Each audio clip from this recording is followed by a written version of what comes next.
Welcome everyone to the Goods & Co. podcast. My name is Isaac Matthews and I am your host.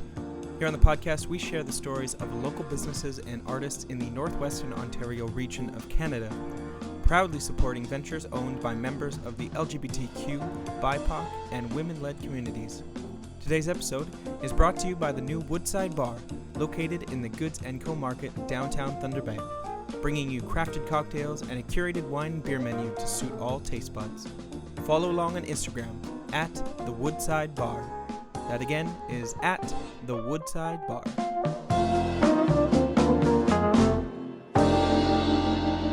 All right, So we are here today with the trinamic trio. That is the Craft Revival. I'm so excited to have you guys here. Thank you so much for joining us for the Goods & Co. podcast.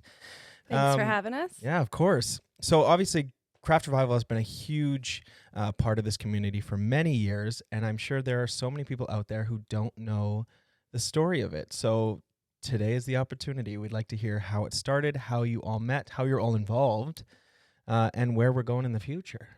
Awesome. Yeah, I'll get that ball rolling. Let's do it. So I'm May. I'm the creator of Craft Revival. I started the event in 2014.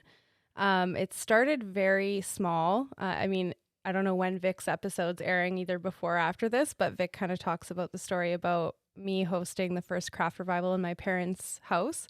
So it was kind of just, I was inspired by many of my friends who made really amazing products or art, and felt that we should be supporting more local makers for like holiday shopping.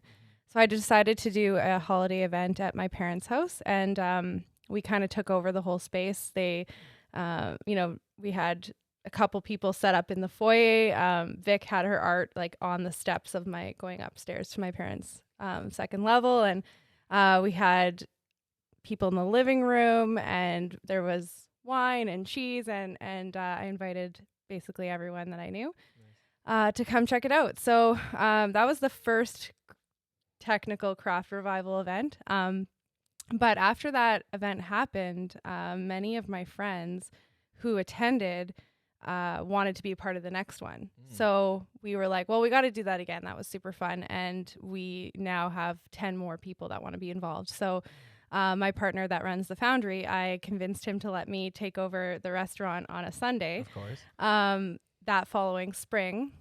So we decided to set up in the foundry. We had tables everywhere.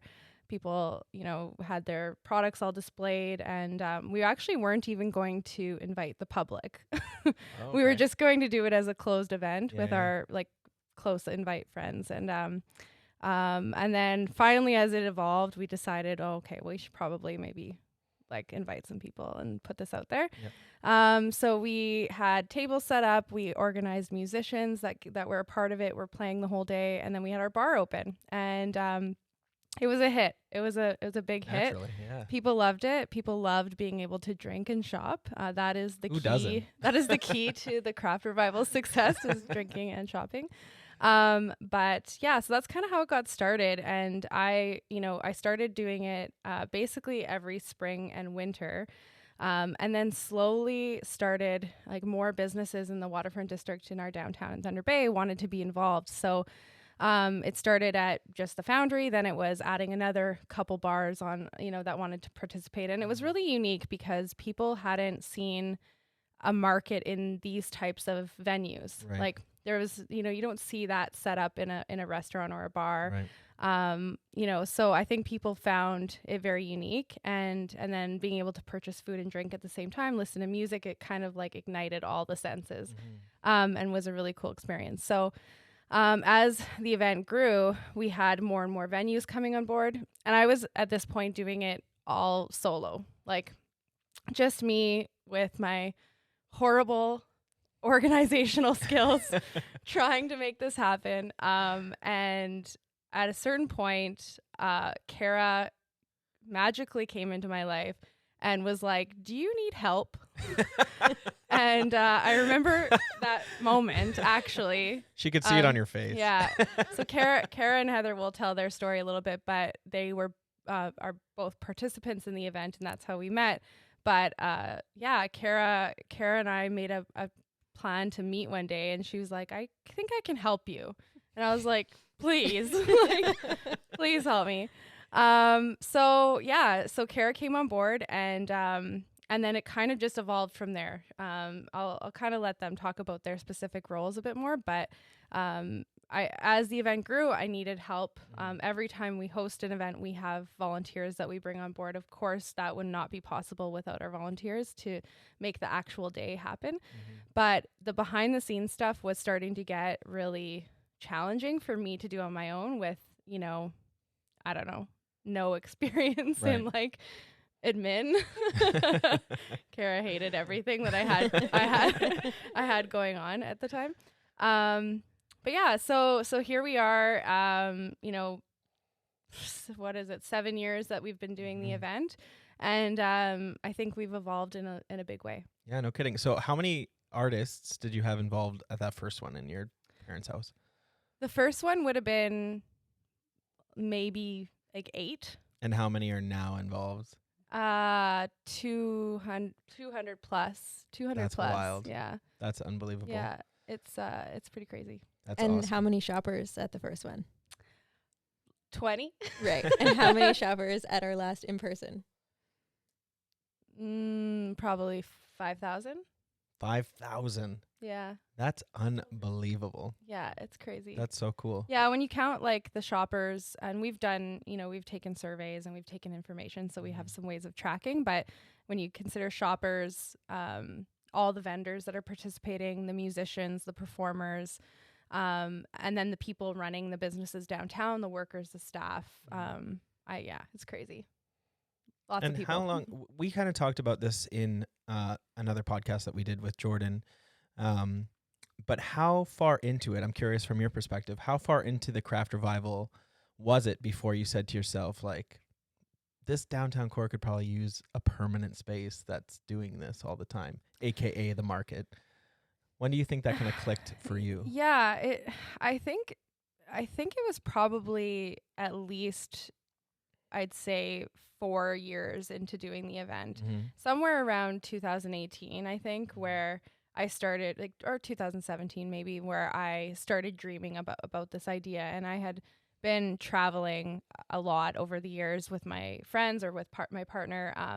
And anytime we would go to any other city, I would always check out the markets. I was immediately obsessed with like the art scenes in different cities. And it being kind of cool that the markets in different cities kind of showcase what that city's all about. So it gives you that little taste of like where you are, which I think Craft Revival does that for our region, because it's specifically art and craft made in the North and inspired by the North. Right. So there's a whole vibe to it. Definitely. That I was like, wow, this is really special. This really needs to be a thing that people need to see all the time. And even after the first event where we invited the public, the public was like, they're like, when are you doing this again? Like, this has to happen again. And after like the third or fourth, I was like, I guess I'm doing this forever.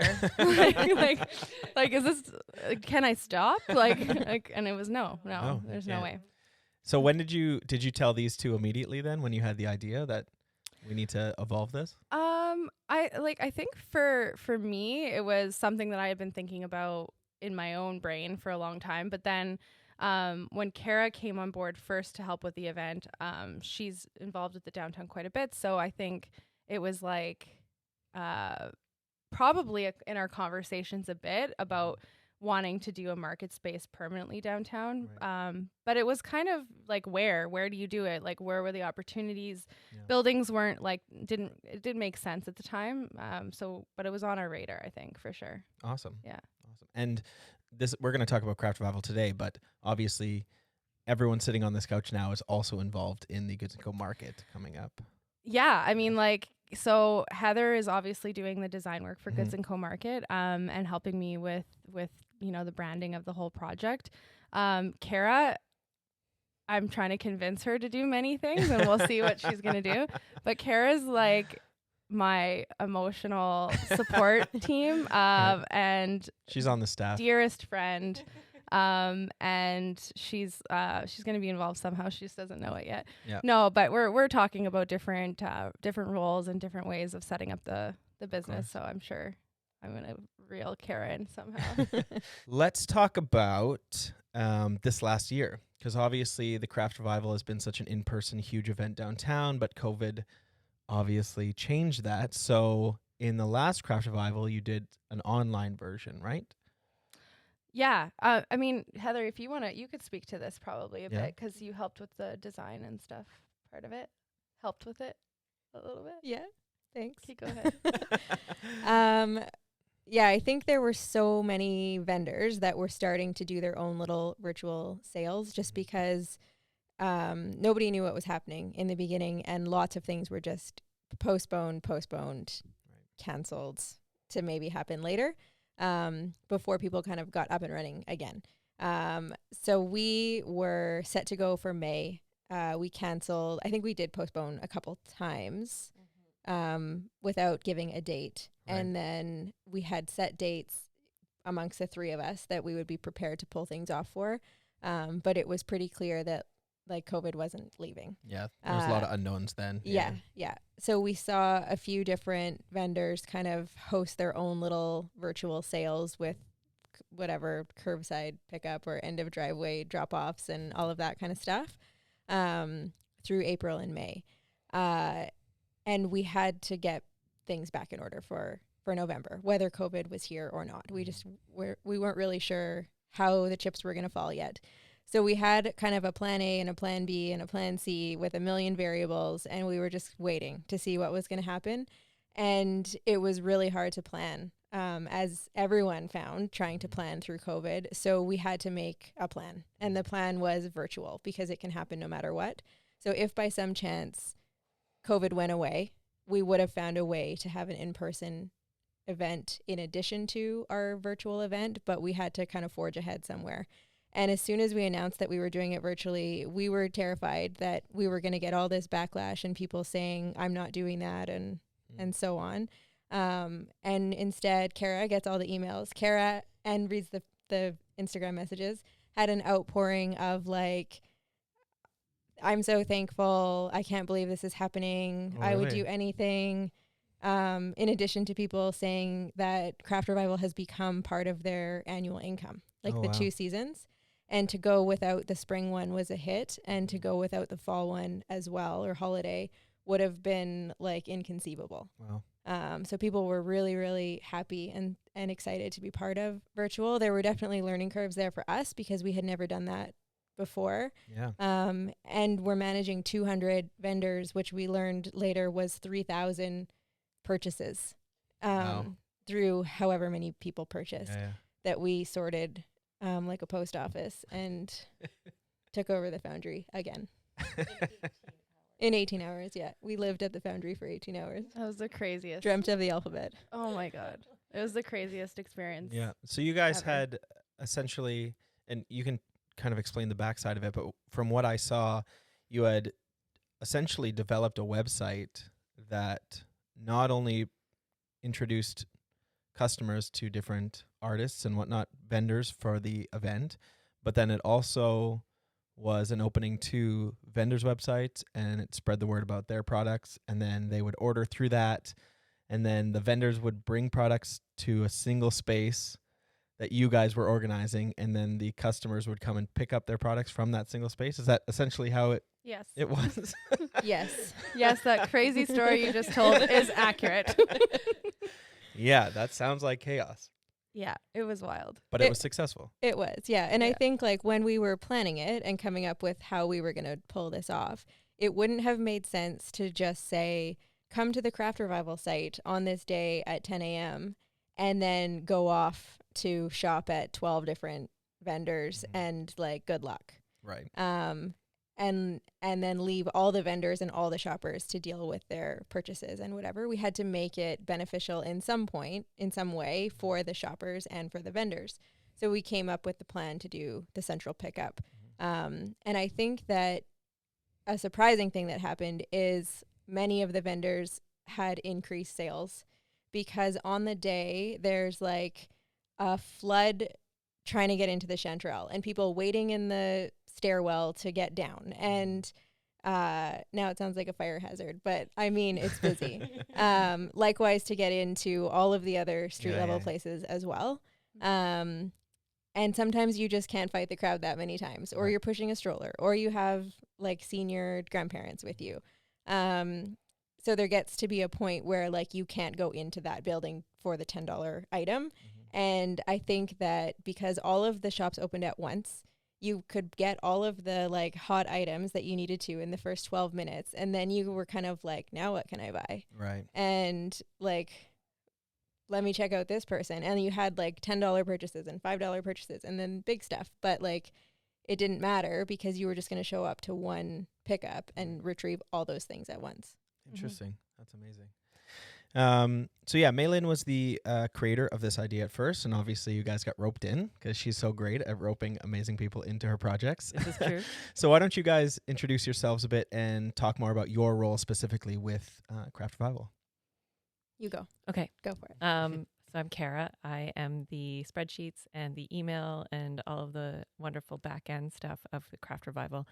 As Maelyn had said, I approached her. I was a artisan, and I made scarves. I sewed scarves, and I saw more of a need for me on the Craft Revival side than as an artisan. I came up to her and I said, first of all, I can probably help you with answering messages on your Instagram feed because I have a feeling that they're kind of a little bit behind. And she's like, oh, that'd be amazing. Here's the login. And please take it all.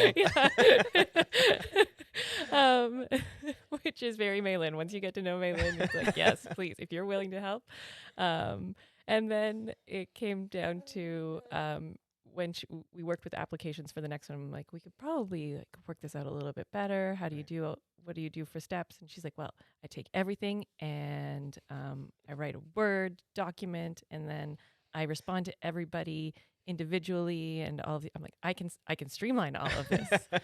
you accept individual emails, and like, we'll do a form, and people will fill things out. It will end up in a spreadsheet. And she's like, what are these magical things that you're speaking of?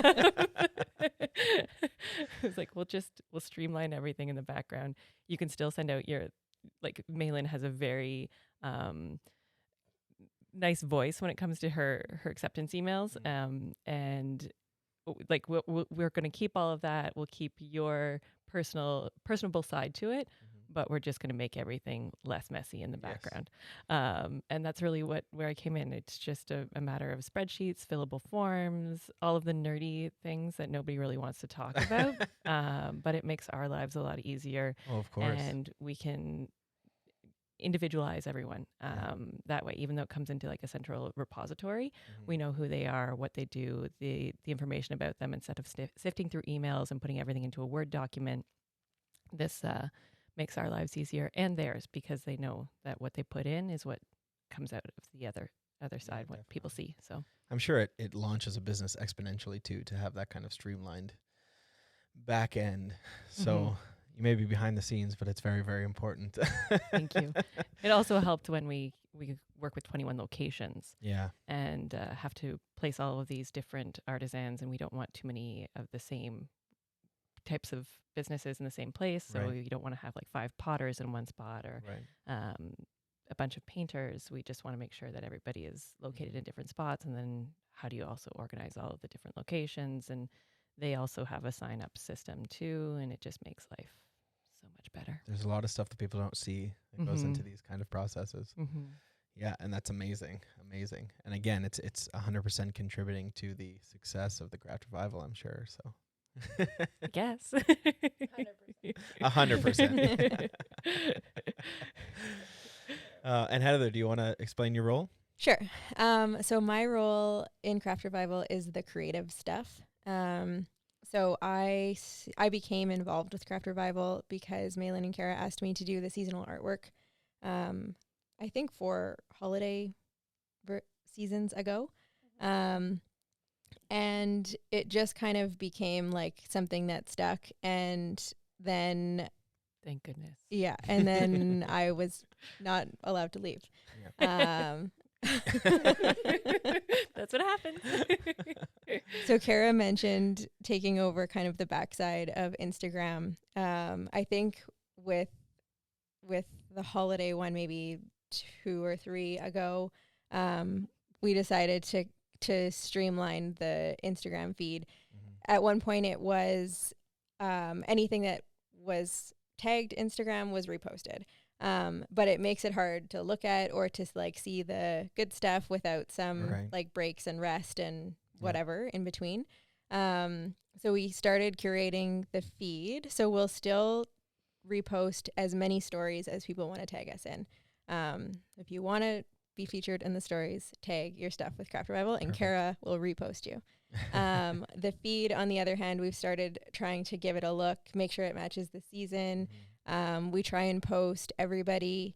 This season is slowly turning into an ombre rainbow, which was fun to build. Oh, nice. And then Kara and I have excluded May from that.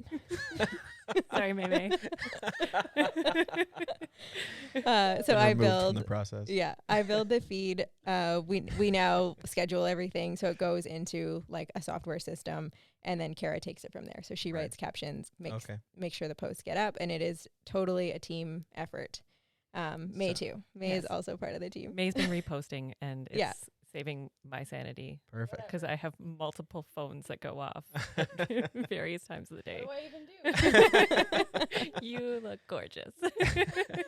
You also have a market to run and You create. have So lots and lots of other work That's right. to do. oh, that's awesome. Sounds like a well-oiled machine for sure. And obviously, it's taken years to get there. I can't imagine it was very simple at the start of all of it. I think if I can add one other thing too, the more that the event grows, the more communication there is required to communicate with the vendors and with the venues and with the shoppers, which is a huge part of it. And a lot of the vendor communication happens with email, which Kara and Maelyn, I think, do together and send out. But on the day of the event, I think we had 24 locations at one point. Yes. There needs to be signage that corresponds with all of those. And we started producing a guidebook that listed all of the vendors, all of the venues. Of course, that costs money to print. So then we started to pursue sponsorships. So I think like as the event grows, there's so much extra stuff that goes into making sure that it's successful because there's so many people to get information to, which of course costs more money as well. So we do what we can with what we've got. But And thank goodness Maelyn has taken over sponsorship stuff. She sure has. She is incredible at it. Everyone's got their skill sets, right? She can get money out of people. Yeah, Maelyn is skill the to have. relationship for sure. 100%. And this may sound like a silly question, but some businesses and some events do cap eventually. Do you think you guys want to just grow it until like for infinity, or do you think eventually there's only so much you guys can do before it's too much? You know what I mean? Or are you just taking on new people? If you're interested, come join our team and get involved. I can answer this a little bit better. We do have to stop things at a certain point. We have capped once we have open applications. Right. And once the applications are closed, we have to be fair. Right. As cancellations come in, we may open up some spaces as we have them, but there is only so much that we can deal with. And as we're limited by spaces too. When it's in person, if we don't have enough spaces to put people in, we can't have any more artisans. So we generally know that number, and it would be nice to have a lot, but it's also how people can shop it. Yeah, totally. Once there gets to be too many, it's not shoppable. So we're thinking like one of a kind in Toronto. You can spend a day or two wandering that. At the moment, we've been limited by 1 day. If we have it over a longer period of time, we could have more artisans, but we do have to stop things at a certain point. And with the current setup for online, we did have to cap it just to be fair to us and the people that are helping us in the back end and our artisans, because we did give them a window of time. Right. Yeah. Perfect. Yeah. So you mentioned this year has been different, obviously with COVID and pivoting online last year, and then moving into the spring season, you're going to be doing it again. Is there anything significant or specific that you've learned going into this process? Do you think it's something you'll continue going on in the future if COVID dies down eventually? What has that been like for you guys? Yeah, so I mean, I think with going online, we learned a lot for sure.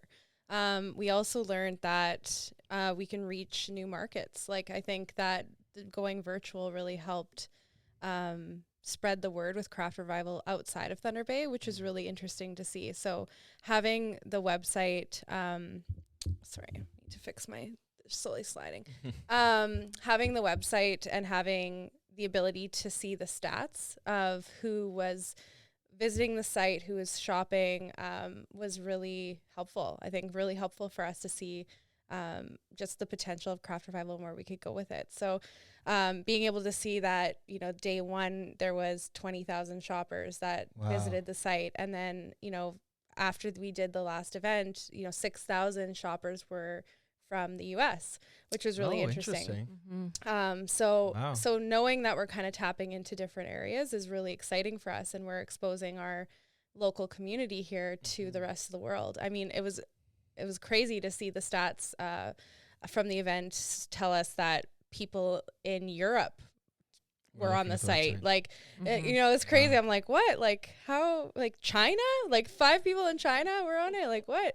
But no, it's crazy to see that, and really helpful for us to also grow the event, because then we can show our supporters and our sponsors that we are getting really good reach within the world. So yeah, I think we learned just that piece was really important. And then, I mean, putting together a website, putting together the platform, all the little pieces. Have to give a huge shout out to Sociable Thunder Bay, Brooke and Palash, who helped us put together the website for the last event. And Heather, she's there. And Heather, silent one in the background. Yes, and Heather. Different Heather. Yeah. Yeah. So they were amazing. They helped us big time. And during the whole event, were, you know, kind of our tech in the back team, making sure, if anything went wrong. I can't imagine. So it was great having that support. I think we felt it was also pretty crazy the day of Craft Revival starting, because usually that night is like I have no sleep and I wake up really early, and then it's like running around putting out signs and like getting everything ready at like 5-6 a.m. to start the event and like when we have it in person. But this time it was like this like relaxed morning, like getting up all like casual. It was like, oh, 10 o'clock, we're gonna like open up the floodgates and it's gonna be great. Relaxed for some. For some, yeah. For me, because I do nothing apparently. Kidding. Thanks to my buds here, just making me seem like a chump.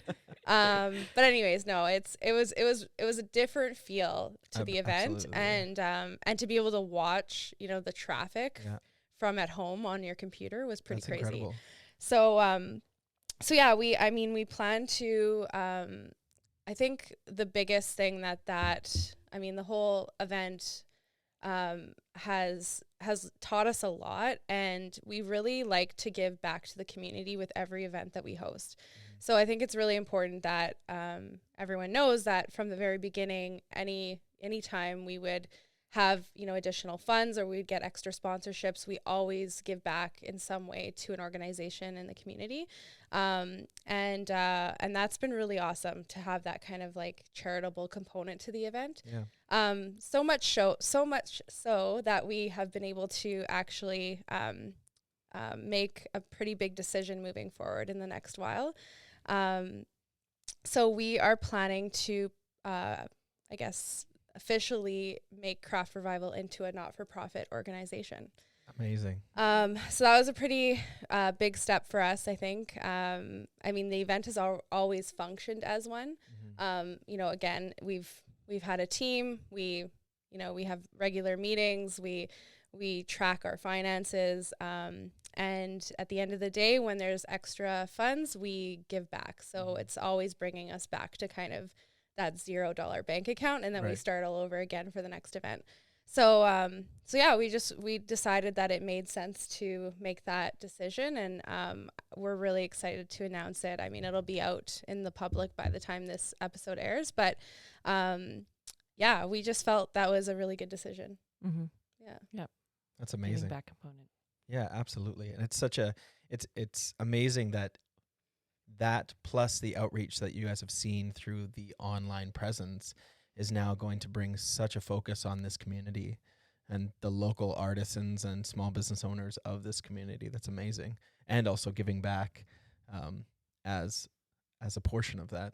Mm-hmm. Awesome. Super exciting. Yeah. And it's important for us, like, Craft Revival is huge for Thunder Bay and the creative community and tourism. And that's a big part of what, we're trying to do is we're working with Tourism Thunder Bay to get more of those people, whether it's across the border or outside of Thunder Bay, to attend the event or to come on and check out our online events and stuff. So it's... You have 5 people in China who are eager.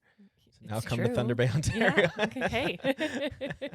Yeah. I love that. It's amazing. So going forward, do you guys think you're going to stick with having an online component with, like, say COVID goes away and you go back to having the live Craft Revival? Are you going to stick with an online component as well? Yeah, we'd love to. We have a few artisans that are actually outside of Thunder Bay. Oh, perfect. Yeah, that's new since we've gone virtual. So it's nice. I think one's in Toronto, one's in Winnipeg. Awesome. Yeah, and they've just Fort been Francis and like all sorts like of those dryden places, outside Awesome. of. So it would be nice to have and continue with both, and we'll just figure out how we market the two of them at the same time. So awesome. Cool. Thank you guys again. You guys have done an amazing thing for this community, and hopefully it just continues to grow. And hopefully once COVID slows down, we can get back to doing it in person again. But thanks for joining us. Thank you. Thank you everyone so much for joining us for this episode of the Goods & Co podcast. We have several local entrepreneurs lined up for this season of the Goods & Co podcast, so make sure to subscribe and be notified when new episodes are released. Once again, this episode was brought to you by the new Woodside Bar opening this fall inside the Goods & Co Market downtown Thunder Bay, serving up curated cocktails, delicious wines, and craft beers. Follow along on Instagram at The Woodside Bar. That handle again is at The Woodside Bar.